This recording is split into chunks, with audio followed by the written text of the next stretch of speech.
Flowpod, tu red de podcasting, presenta El Gabinete, el sótano del mundo radiofónico. Flowpod, ¿nos oyes?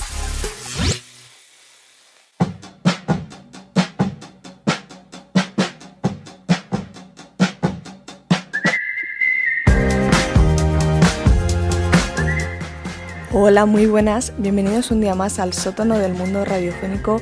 Como siempre tengo conmigo a Cristian, ¿qué tal estás? Muy buenas, Ada, ¿qué tal? Un nuevo programa, ¿eh? Sí, bueno, difícil sería, ¿no?, que fuera un antiguo programa. Oye, quizás, remasterización del antiguo programa, de uno de 2019 o 2020, ya ni me acuerdo en qué año comenzamos. 2020, había pandemia ya. Sí, que dentro de poco cumplimos ya un año de proyecto. Es verdad, me acuerdo que por principios del año pasado comenzamos a hablarlo y tal, incluso a finales del 2019. Y bueno, comenzamos con este proyecto y la verdad es que cumplir un año nos hará mucha ilusión. Sí, mira, hemos avanzado bastante, ya no damos tanta pena a nivel audio sonoro.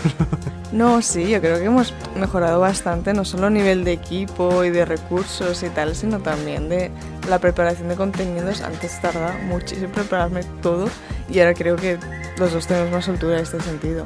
Así que bueno, hoy nos espera, la verdad, que un programa especial que ya os veníamos comentando desde antes, desde justo el episodio anterior, en el que os hablamos de que íbamos a recoger vuestras preguntas en redes sociales y posiblemente hiciéramos unas secciones. Así que ha llegado el momento de esas secciones y nos vamos a encontrar a varias preguntas que nos habréis hecho, muy interesantes, y que las hemos decidido incluir en el programa. Sí, por ejemplo, os habéis preguntado que si el pasaporte COVID se puede aplicar realmente, si es constitucional, si esta limitación de derechos realmente se puede hacer a nivel legal, y vamos a responder todas estas preguntas en una gran sección sobre el pasaporte COVID. Y después Cristian nos va a traer con una sección propia. A ver, explícanos un poco. Bueno, la sección propia no es tanto ni una sección propia, porque la cogí también de una de las preguntas que nos hicieron en redes sociales, y es de la situación que se vive en la frontera entre Bielorrusia y Polonia. Así que nos espera un programa muy variado. La verdad que no tiene ningún sentido una cosa con la otra, pero cumplimos nuestras palabras de coger vuestras preguntas y contestarlas. Sí, bueno, es que sí son nuestros oyentes, son muy variados, les gustan temas que están en las antípodas, así que nosotros cumplimos y resolvemos todas vuestras preguntas. Cuidado, que el que haya hecho la pregunta sea nuestro oyente polaco, que hace tiempo que lo llevamos descuidando. Bueno. Tenemos un oyente polaco y lo estábamos descuidando. Hoy le traemos un programa específico para él. Se lo dedicamos al oyente polaco. Sí, bueno, es que nosotros podemos ver desde dónde nos escucháis, incluso la comunidad autónoma en España y, bueno, las regiones en otros países, y nos llamó muchísimo la atención que había gente en Polonia escuchándonos. Que además no necesariamente es una persona, pueden ser más de una, incluso un grupo de 10 al tirando largo, así que la verdad es que nos llama bastante la atención. Se reúnen todos los martes para escuchar el programa. Los martes. Porque el viernes no pueden. El viernes salen a beber. ¿Y el sábado y el domingo? De resaca. Ah, vale. Entonces el martes todos pueden. Ya sabes, lo de horarios. Bueno, o sea, un grupo de 10, coordinar un grupo de 10 es difícil. Sí. ¿Y el lunes quién? El lunes, ¿quién tiene ganas de escuchar un programa un lunes? El martes. El lunes es para suicidarte y el martes estás más motivado, ¿no? Exacto, para poder llegar a escucharnos. Ahora bien, nada. Te voy a hacer una pregunta. Hazme una pregunta. Sirenas, ¿realidad o mito? A ver, yo creo que es un mito. La historia de la sirenita me encantaba de pequeña, pero creo que en cuanto a componentes de verdad tiene relativamente pocos, por no decir ninguno. Y te hago esta pregunta porque hace poco, pues me vi un documental, un fake documental de los que hacía Discovery Max, de ya hace unos años, que me sorprendió porque me acordé de él no sé cómo. Y este era un documental que sacaron en 2013 y que tuvieron mucha crítica por parte de todo, de la comunidad científica, del periodismo. Había mucha crítica. Tú buscas el nombre del documental y todos son críticas. Ya sé cuál dices, es bastante famoso. Sí, y que Discovery Max alegaba de que era un documental muy creíble. Sí. Y que por lo tanto también se merecía su propio espacio en Discovery Max. La cuestión está en que el documental este que dices no era un documental en el sentido que aportase pruebas verídicas de un hecho, simplemente era una ficción, como dices tú, bien relatada, que los hechos cuadraban y tal, pero si te quedabas en la escena de los créditos veías que todas las pruebas, todos los contenidos que se habían mostrado eran mentira, porque era una ficción, o sea, era como una serie, como una película, no era un documental como se puede entender como tal, ¿no? Exactamente. Y yo también te digo, Discovery Max, ¿tú no vistes que todos los vídeos que estaban poniendo en el documental no podían ser más falsos? A ver, yo lo vi de pequeña, he de decirte Porque que... igual la calidad HD del niño que grabó con el móvil La Sirena, ¿eh? También te digo. Porque yo me puse a ver el documental. Pero claro, te lo has visto hace poco, ¿no? Lo vi hace poco, Claro. Por eso esta sección. Me necesitaba traer aquí mis dudas. Es muy guapa la historia y todo, porque en inglés se llama Sirenas, el cuerpo encontrado. Y entonces iban relatando sobre cómo a partir de unas pruebas de sonar del ejército americano, pues comenzaron a ver pues avistamientos de ballenas en las playas y encontraron pues un cuerpo extraño. Y a partir de ahí comienza todo el relato y también hablándote de la posibilidad de que haya una teoría que hablaban que era el mono acuático. Me fascinó el nombre, el mono acuático. ¿Y qué es eso? La teoría del mono acuático básicamente es que parte de nuestros antecesores decidieron ir hacia el mar y evolucionar a partir de ahí. Pero me flipa el nombre de la teoría, el mono acuático. ¿Y otros qué hicimos? ¿Ir hacia la montaña y somos mayoría ahora o cómo va? Algo así. La verdad que no me enteré mucho, y porque la verdad que me estaba quedando dormido mientras lo estaba viendo, pero bueno, me he quedado con las imágenes y la verdad que la reconstrucción de las sirenas daba mucho miedo. Sí, la verdad es que no eran especialmente bonitas como se muestran en otras historias de ficción sobre sirenas, ¿eh? Daban mucho repelús. La verdad no acabo de entender por qué hicieron eso, si era una ficción también, pero bueno. Bueno, a ver, no te esperes ahí de repente a Jennifer López con la cara de sirena. No, pero... El papel de la vida de Jennifer López es de hacer de sirena en realidad un mito. En fin, las fake news están a la orden del día también en política, pero no estoy entendiendo demasiado la relación entre la política y el documental de Sirena, si te digo la verdad. Yo tampoco. Por eso vamos a dar paso a las preguntas que nos habéis hecho. Arrancamos.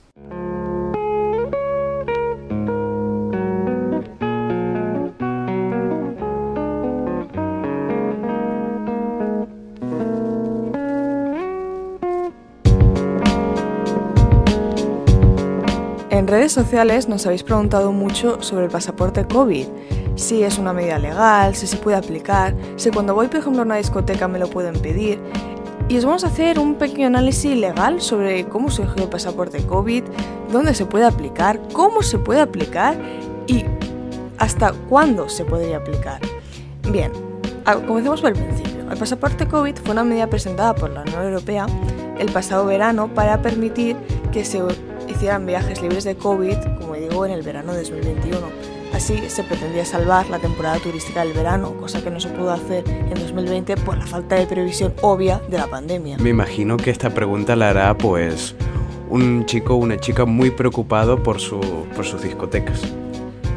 Sí, y había otros que están quizá más preocupados por el análisis legal. He de decir que tenemos dos tipos de oyentes y estoy bastante orgullosa de ello.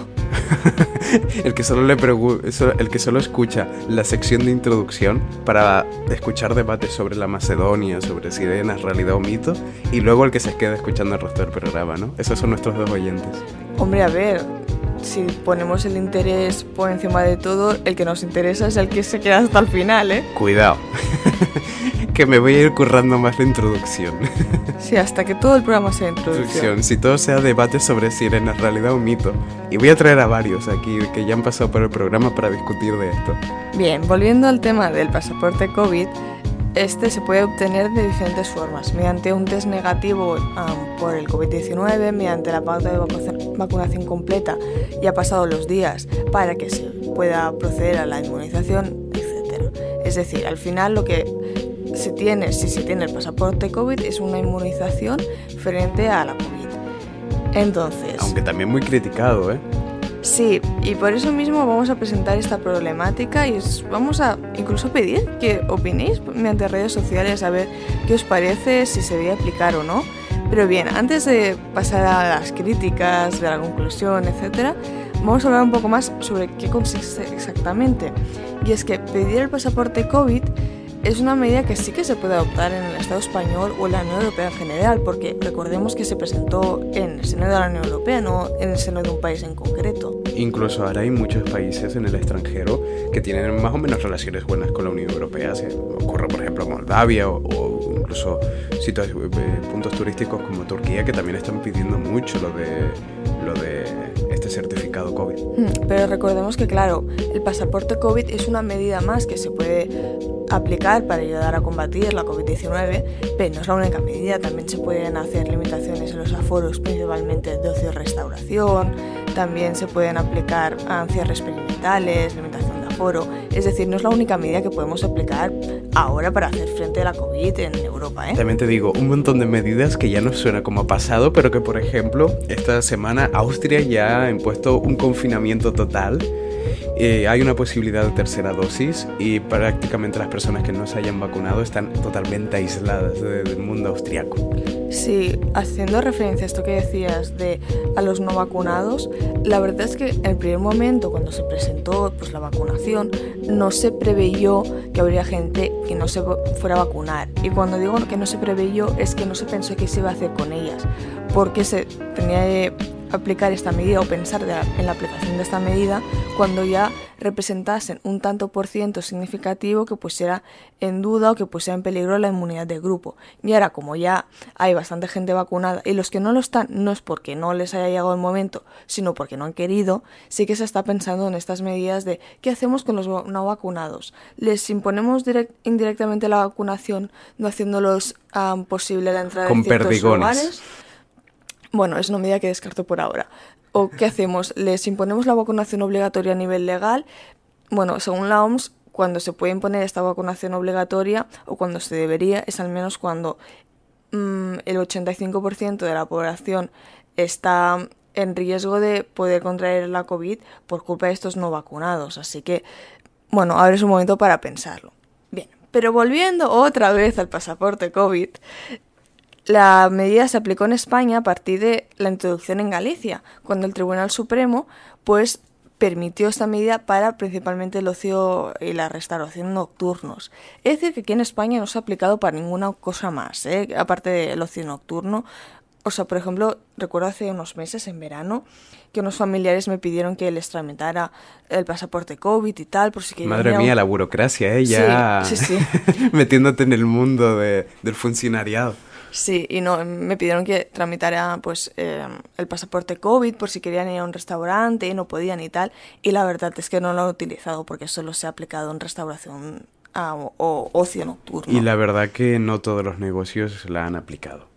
La verdad que ha sido una medida bastante pues heterogénea, en el que hay comunidades autónomas las cuales ni se lo han pensado, otras comunidades autónomas en las cuales dejaban bastante libertad a los establecimientos para poder decidir si aplicar la necesidad de tener un certificado COVID para poder consumir o entrar en el local. Y al final lo que se ha visto mucho es situaciones mixtas en el que la gente podía consumir perfectamente sin tenerlo en la terraza y en el interior pues sí tenerlo. Pero bueno, no ha sido muy eficiente, la verdad. Sí, la verdad es que yo creo que si se aplica bien es una medida que puede ser, como dice el Tribunal Supremo, una medida idónea, necesaria y proporcionada a la situación actual y el contexto actual, Pero bueno, como tú bien dices, no ha sido aplicada de forma homogénea entre comunidades autónomas por un tema competencial. Por ejemplo, ahora hace poco en País Vasco la justicia ha descartado puede aplicar esta medida en el ocio nocturno, cuando en Galicia hace unos cuantos meses ya se aplicó. Digamos que, como he dicho, no tiene una aplicación demasiado homogénea y, como bien dices, a veces incluso hay comercios que ilegalmente dejan de aplicar esta medida.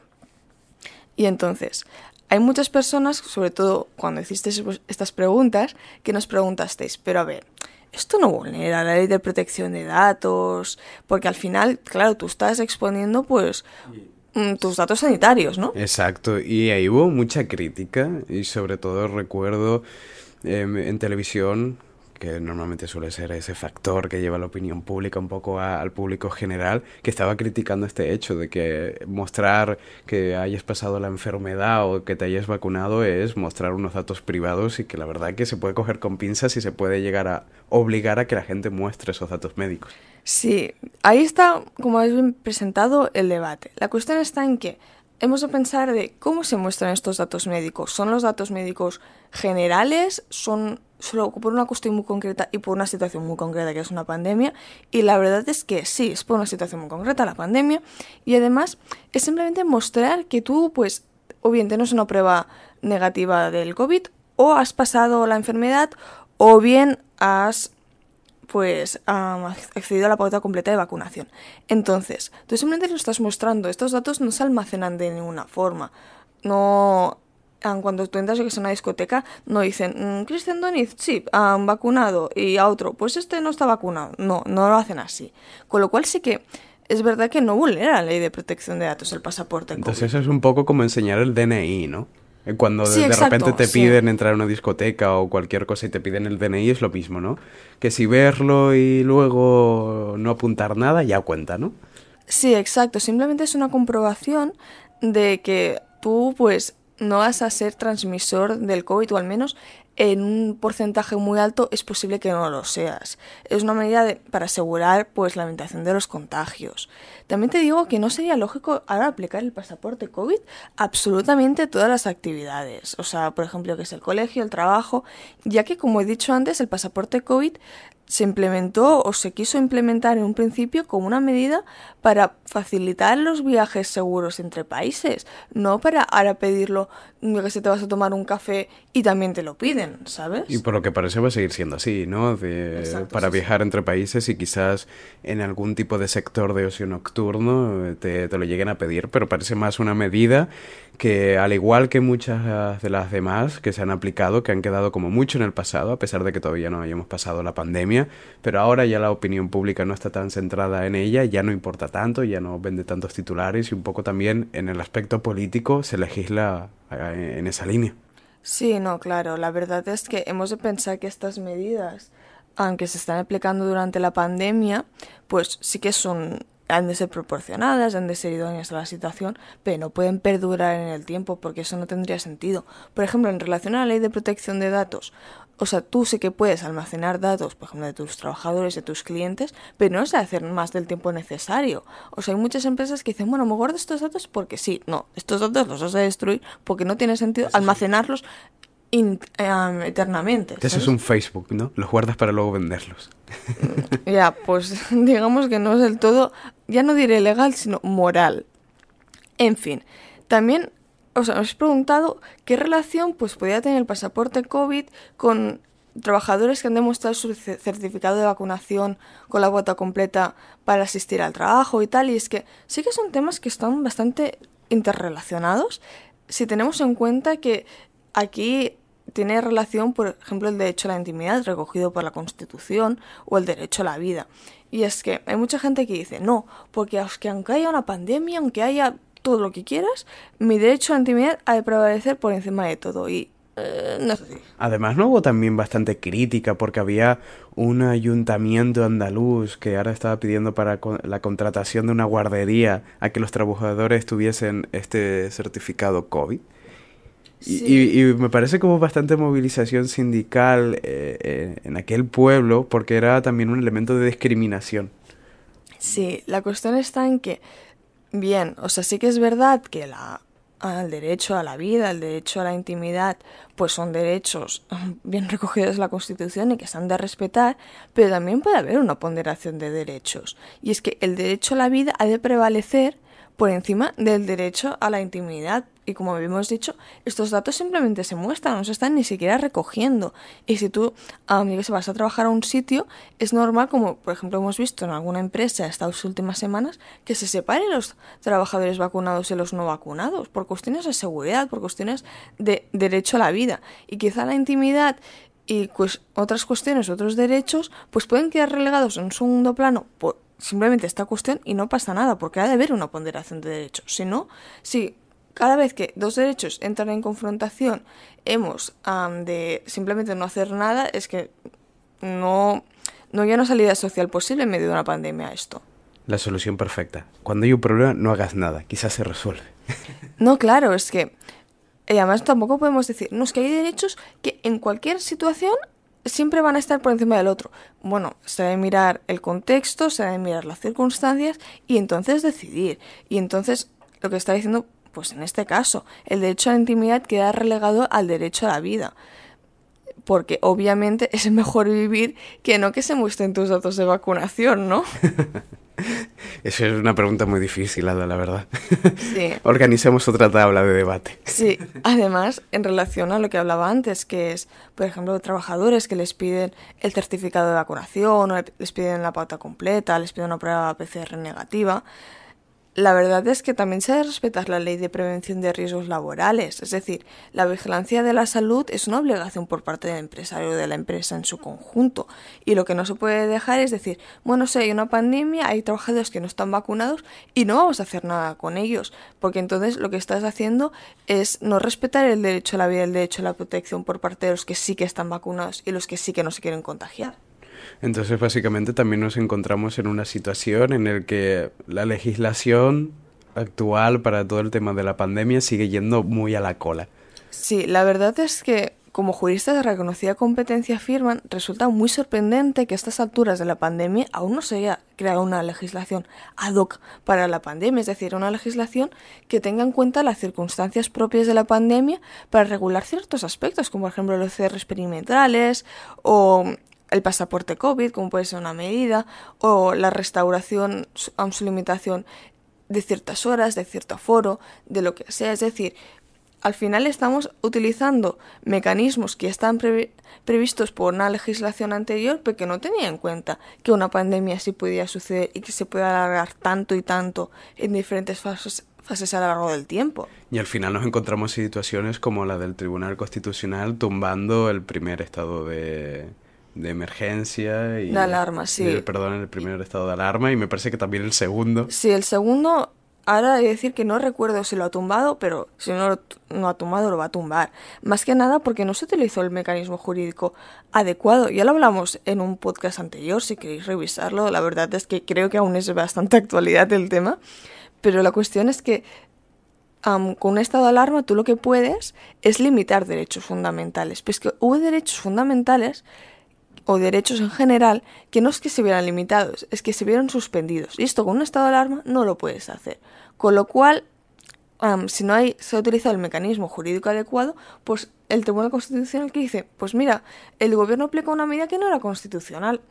Y con el segundo estado de alarma sí que es verdad que no hubo un confinamiento total, pero sí que hubo limitaciones perimetrales y que no podías salir, por ejemplo, de tu municipio, de tu comarca, o depende del sitio donde estuvieras. Y entonces, pues si no se hace mediante una legislación ad hoc o una legislación que tenga en cuenta estas circunstancias, pues se va a quedar inconstitucional. Pues entonces quedamos con la conclusión de que se hará todo después de que acabe la pandemia y de que en ese momento ya tendremos una legislación para la siguiente. ¿O no?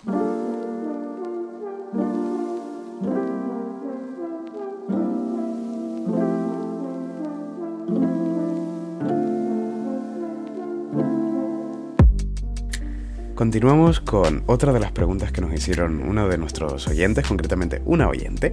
Así que, como era también un tema que en un programa anterior mencionamos, porque justo estaba comenzando a desarrollarse en estos niveles de tensión, pues al ver esta pregunta en los comentarios del programa, pues hemos decidido hacer una sección y contestarle a esta duda. Así que espero que te valga. Así que arrancamos.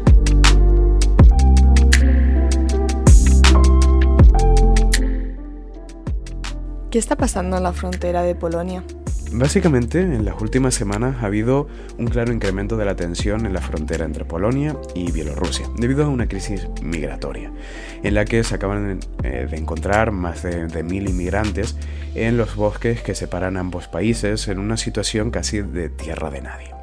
Pero esta crisis no es algo actual de la campaña otoño-invernal, sino que es un acontecimiento que ha evolucionado, porque previamente esta crisis migratoria se había centrado en la frontera entre Lituania y Bielorrusia, pero a partir de hace unas semanas la nueva fase del conflicto se ha trasladado a la frontera entre Polonia y Bielorrusia.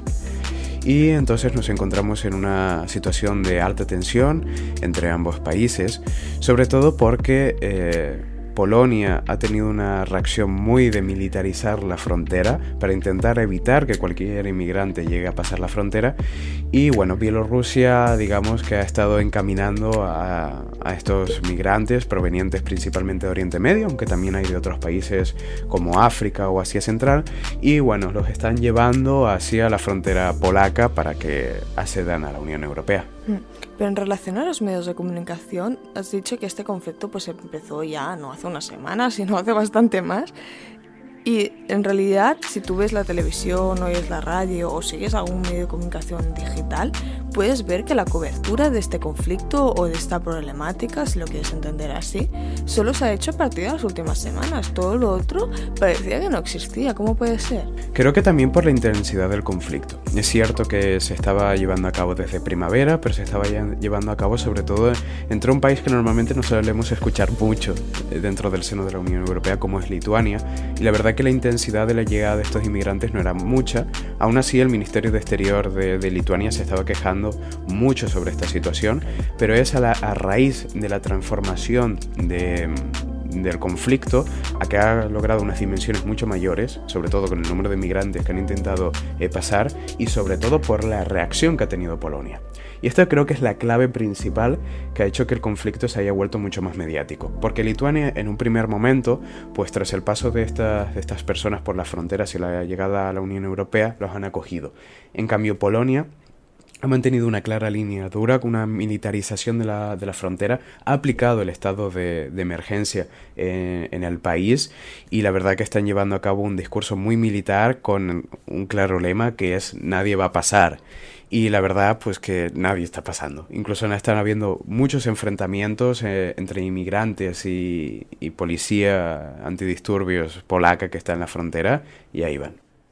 Pero a ver, tengo otra pregunta, y es que estas personas que están en Oriente Medio se encuentran en Bielorrusia, pero están haciendo una ruta migratoria que no es muy convencional, ¿no? Que yo sepa.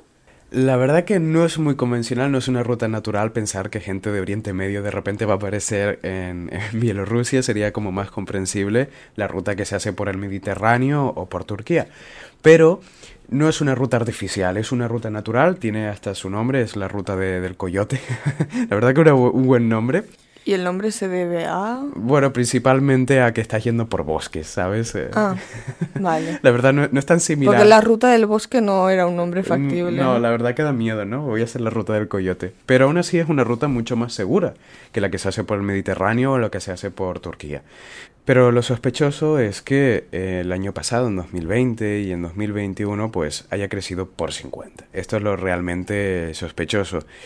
Y bueno, la verdad que todo esto se debe a que el gobierno de Lukashenko ha decidido pues conceder visados, sobre todo a poblaciones de estas regiones de Oriente Medio y también de algunos otros países, para sobre todo trasladarlos hasta Bielorrusia con casi la colaboración de aerolíneas del país, y lo cual ya ha tenido sus consecuencias porque a raíz de este conflicto la Unión Europea ya ha confirmado que sancionará a las aerolíneas bielorrusas, los cuales ya no les ha permitido llegar hacia ningún aeropuerto de la Unión Europea.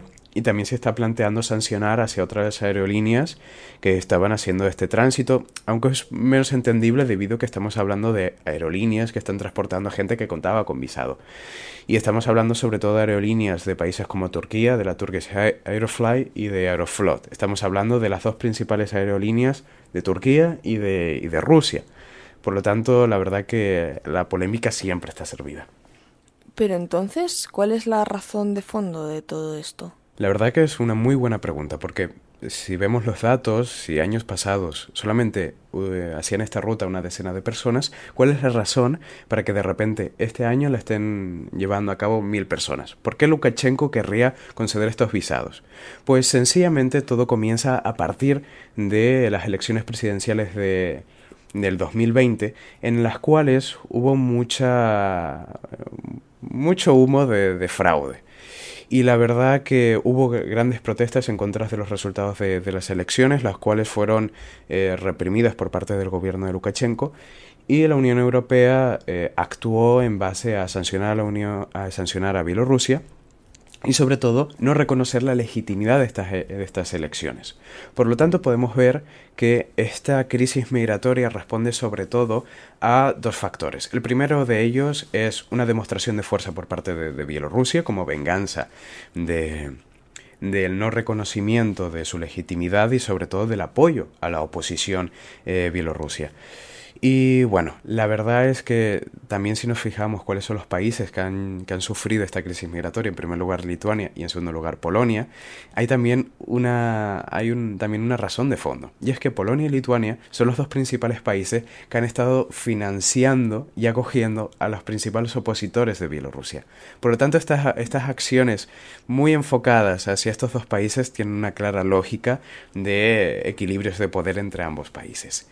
Y la segunda razón por la que podemos estar hablando de esta acción es que básicamente Bielorrusia lo que busca es que se le reduzcan las sanciones. Está imitando las maniobras que suelen hacer Marruecos y Turquía de presión mediante abrir la puerta para que entre la migración. Bielorrusia ha estado intentando hacer lo mismo y está buscando eso, que se les reduzcan las sanciones o recibir ciertas prestaciones económicas para evitar que entren inmigrantes hacia la Unión Europea. Y bueno, y a partir de entonces comenzó a aparecer en el vocablo de la Unión Europea, en el vocablo de Lituania y en el vocablo de Polonia, el término guerra híbrida. Y escuchemos lo siguiente. Ladies and gentlemen, I turn to you because Europe, our common home, is threatened. At this very moment, a hybrid war is taking place on the Polish-Belarusian border, which Alexander Lukashenko, with the backroom support of Vladimir Putin, has declared against the entire European Union. The objective is to destabilize the situation in Europe, first time since the end of the Cold War 30 years ago. La verdad es que me ha impresionado bastante que haga relación entre la guerra esta híbrida que llama con la Guerra Fría. Bueno, la verdad que Europa no ha vivido tampoco situaciones tan tensas desde la Guerra Fría y quizás si recordamos la anterior fue el conflicto ucraniano en 2014. Pero este vocablo de guerra híbrida, el cual es casi el mensaje principal que utiliza Polonia, no es solamente un mensaje que está retransmitiendo exclusivamente el gobierno de Varsovia, sino que también lo ha reproducido la Unión Europea y la OTAN. Y bueno, la verdad es que se está llevando a cabo un discurso muy duro, también muy entendible, a pesar de que haya habido sobre todo muchas críticas de por qué este discurso duro no se traslada a países como Marruecos o Turquía, que hacen una estrategia muy similar de apertura de fronteras para que el flujo de inmigrantes sea un factor de presión. Pero el caso es muy entendible. Es simplemente geopolítica. Marruecos y Turquía son aliados de la Unión Europea, debido a que se externalizan sus fronteras a estos países y evitan el flujo, y también son aliados de la OTAN. En el caso de Bielorrusia estamos hablando de dos bandos enfrentados, y es lógico que hayan aumentado las tensiones entre la Unión Europea y Bielorrusia. Y las escaladas también de tensiones han ido aumentando. Estamos viendo en el caso en el que la Unión Europea ha estado plantando sanciones y ha aplicado nuevas sanciones a Bielorrusia. Estamos hablando también de que Polonia, como comentábamos antes, ha declarado el estado de emergencia, ha militarizado la frontera y ha llevado una línea muy dura en este conflicto, en el cual también ha impedido el acercamiento de ONGs, de periodistas a la frontera para evitar reportar toda la situación. Todas las imágenes que hemos visto, paradójicamente han sido imágenes que se han logrado a través de la frontera de Bielorrusia, debido a que Bielorrusia no ha tenido ningún tipo de problema de mandar a la prensa, y nos hemos encontrado con una situación muy paradójica, y es que hablaba de la Guerra Fría y es que vuelven los muros porque Polonia ha aprovechado para financiar ya un proyecto que tenía en un cajón de un muro que separe la frontera entre Polonia y Bielorrusia. Así que, bueno, es una situación, la verdad, que bastante paradójica, pero que vemos sobre todo una Polonia muy fortalecida. Es la primera sensación que tengo. Una Polonia que ha logrado que en apenas unos días se olviden las tensiones que mantenía con la Unión Europea, y que ahora mismo la Unión Europea se encuentra haciendo equilibrios entre su defensa de los valores humanos y una defensa de Polonia como la principal, digamos, fortaleza de la Unión Europea, y un discurso que ha estado repitiendo mucho Polonia. Polonia se ha estado vendiendo como la defensa de la Unión y se está sintiendo muy fuerte ya en estos días. La verdad es que el hecho que Polonia no respete, por ejemplo, los derechos LGTBI, vamos, ha pasado a un segundo plano, ha hecho una bomba de humo o una cortina de humo fantástica que le ha venido estratégicamente, políticamente muy bien. Es que le ha venido perfecto, Ada. Al final, estos días se estaba hablando mucho de la deriva autoritaria que estaba continuando Polonia, en el que sobre todo con la sentencia del Tribunal Constitucional polaco que defendía que la Constitución polaca estaba por encima de los tratados de la Unión Europea, lo cual fue un shock total dentro de la Unión y que llevó a un conflicto... Dando una patada a la primacía del derecho a la Unión Europea, pim, pam, ya está. Exacto, y fue un conflicto que de repente en un par de días se estalla. La crisis migratoria y de repente la Unión Europea cambia totalmente su discurso con Polonia y ahora mismo se está viendo fortalecida. Pero en estas situaciones de tensión hemos visto también que la tensión y la línea dura no solamente se han llevado a cabo por el lado de Polonia, sino que adelante escucharemos unas declaraciones de Lukashenko para que veamos también cuál está siendo la reacción del presidente bielorruso. Мы им прощать ничего не должны. Польша нас пугает, что закроет границу. Пожалуйста, закрывайте. Меньше беглых туда будет перемещаться. Bueno, espero que os haya quedado clarísimo, obviamente. Bueno, para nuestros oyentes que hablan ruso, seguro. Sí, pero te das cuenta que no son la mayoría, ¿no? Pero para eso estamos nosotros. Básicamente, Lukashenko advierte que si Bruselas impone nuevas sanciones a Bielorrusia, pues esta podría cortar el tránsito de gas que lleva a Europa a través del gasoducto Yamal Europa.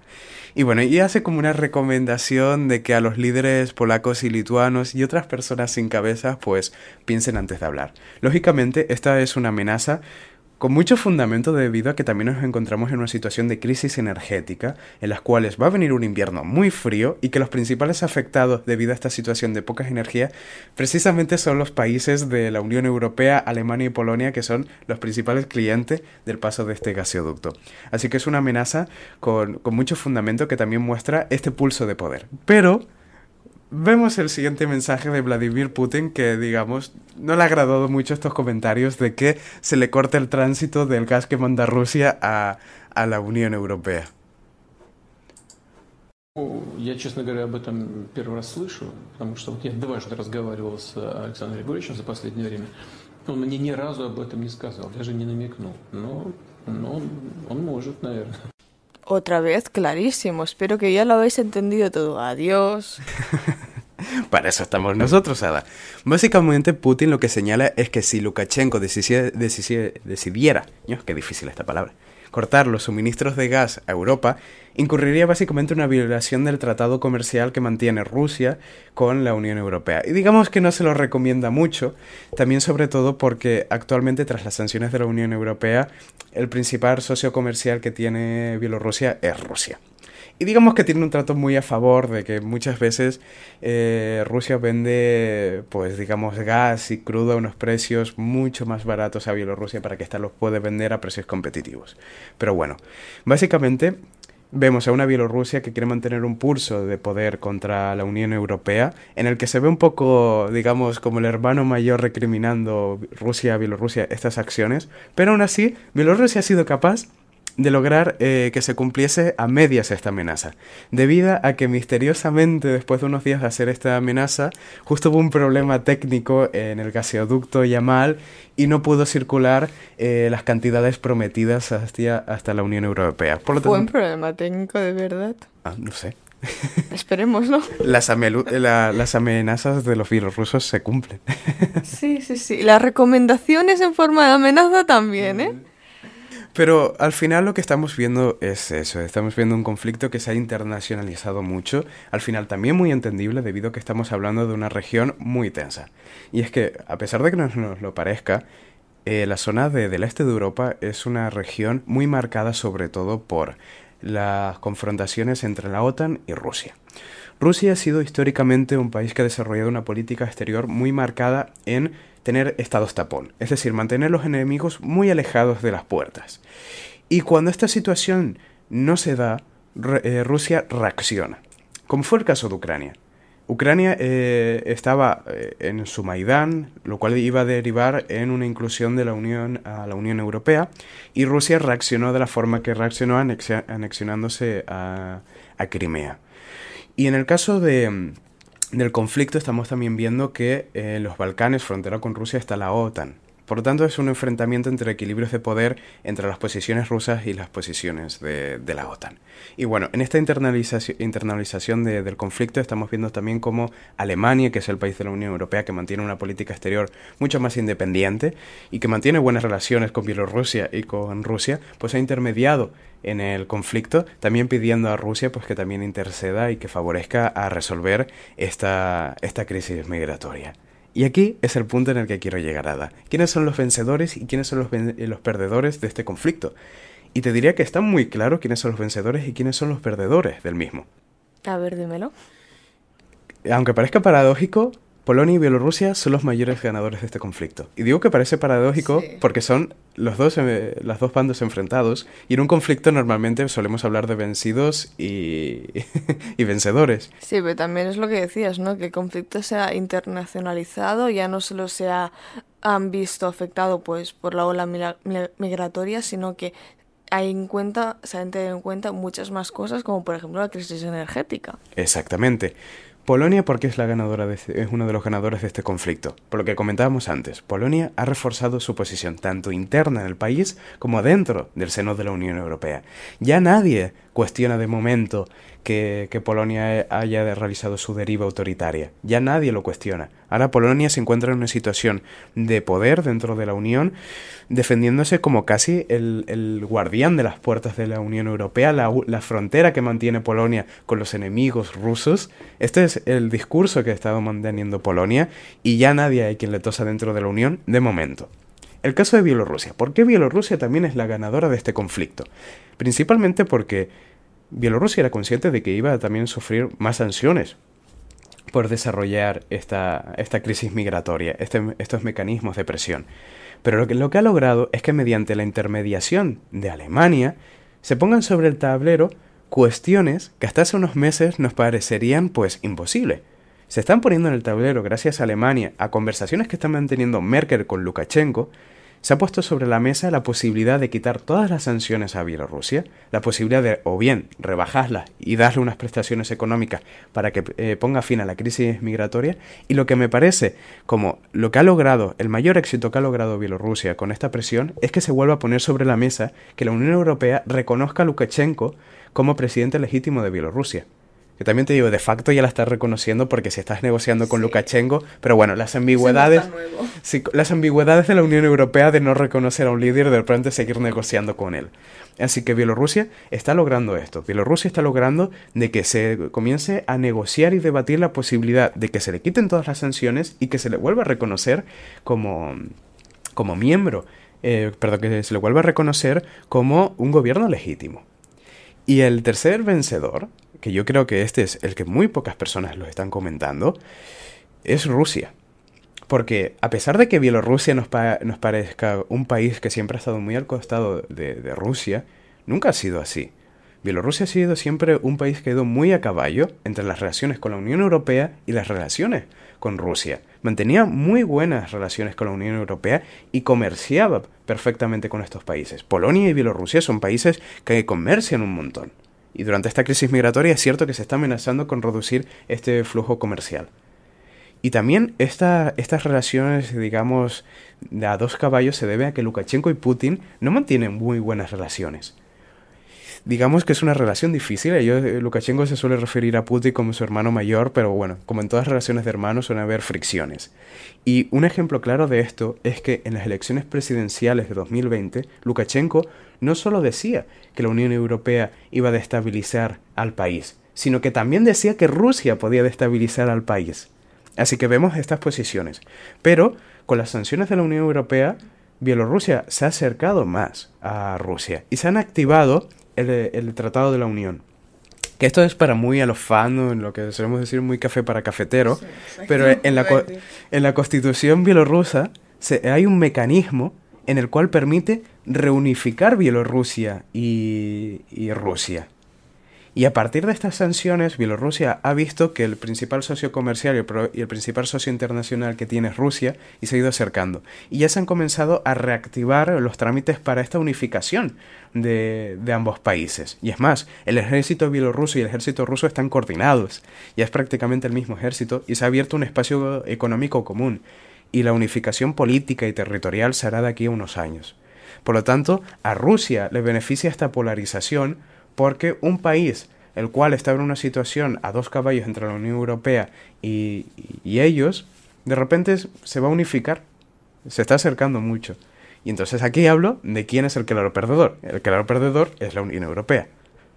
Y también muy lógico, al final esta crisis migratoria de repente ha cuestionado mucho las posiciones de la Unión Europea frente a Polonia. Polonia se está creciendo y lo que está haciendo es que un socio comercial que mantenía como Bielorrusia, pues de repente pues se está acercando hacia Rusia. Sí, también claro, o sea, si tenemos en cuenta todo el tema de la crisis migratoria, a la Unión Europea nunca le ha beneficiado hablar sobre este tema, porque es tener en cuenta los derechos humanos, pero también la soberanía de los países y las cuotas. Ya vimos unos años como en Alemania no se aceptaban las cuotas de migrantes impuestas por la Unión Europea.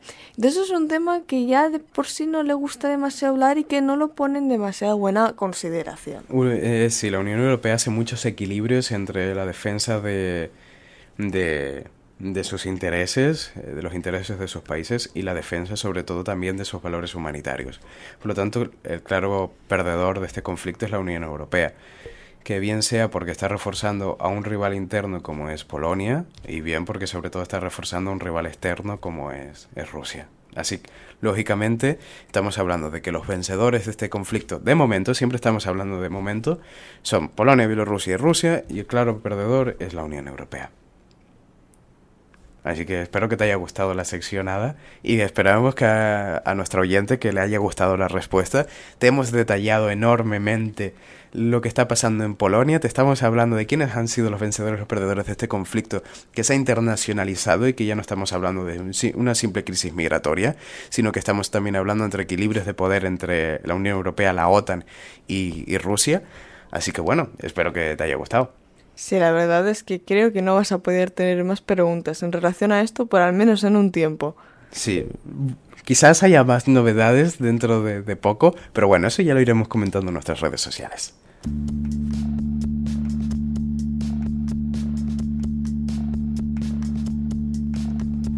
Pues Ada, ya ha acabado el programa. Bueno, aún queda un poquito, ¿no? La sección musical. Bueno, sí, la sección musical. Pero bueno, ¿qué te ha parecido el programa? La verdad es que me ha sido súper interesante el tema de Bielorrusia, Rusia, Unión Europea. Todo esto, la verdad es que es un tema que normalmente no hay una cobertura tan grande en los medios de comunicación tradicionales y creo que es muy importante que la dejemos aquí. Y también la verdad es que tú tienes un gran interés por este tipo de regiones, así que creo que puedes actuar casi como experto. Ya casi, ¿no? Casi. Yo te conté que, sí, es cierto, Ada, que yo te conté que casi voy a Bielorrusia. Sí. A hacer una cobertura, sí. Pero claro, las dificultades y de todo, porque esa es una historia muy graciosa que tendríamos que comentar de cómo, gracias por medio de un partido comunista ligado a Bielorrusia, me podía haber ido junto con nuestro técnico de sonido Albert a hacer una cobertura. Pero que al final no fue. Al final no fue. Así que estamos por aquí. Esto dará para un programa de anécdotas. Esto dará para un programa de anécdotas, sin duda. Pero bueno, para anécdotas, pues se queda ya este programa que esperemos que les haya gustado, que sigan disfrutando. Recuerden mirar nuestras redes sociales porque normalmente solemos poner cositas interesantes. Sí, alguna que otra yo creo que está bien. Y así os estáis enterados también de cuándo vamos a subir nuevos programas. Así que bueno, esperemos que hayan disfrutado y que le hayamos resolvido vuestras dudas. Y recordar, seguir dejándolas porque periódicamente haremos un tipo de programas de este estilo para resolverlas. Sí, y todo se ha dicho, en honor a la verdad también nos dais ideas para el programa. Bueno, espero que lo hayan disfrutado. Chao. Dale.